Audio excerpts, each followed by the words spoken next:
Hi guys! This time I will show you how to make real teriyaki sauce. Only 4 ingredients are used. Most of the teriyaki sauce recipes introduced by foreign YouTubers different from traditional Japanese recipes. And unfortunately this sauce too. Please try to make real teriyaki sauce. Then いってらっしゃい 1 tablespoon sugar, 2 tablespoons sake, 2 tablespoons mirin, 2 tablespoons soy sauce. Heat over medium heat.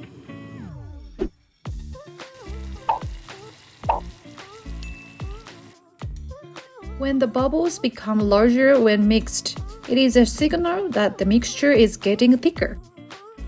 Lower the heat a little and simmer a little more. It's done when it becomes this thick. Easy, right?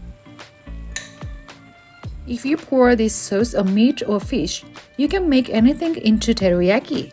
It can be stored for up to a month if transferred to a container after it has cooled. Thank you for watching. Please subscribe to our channel.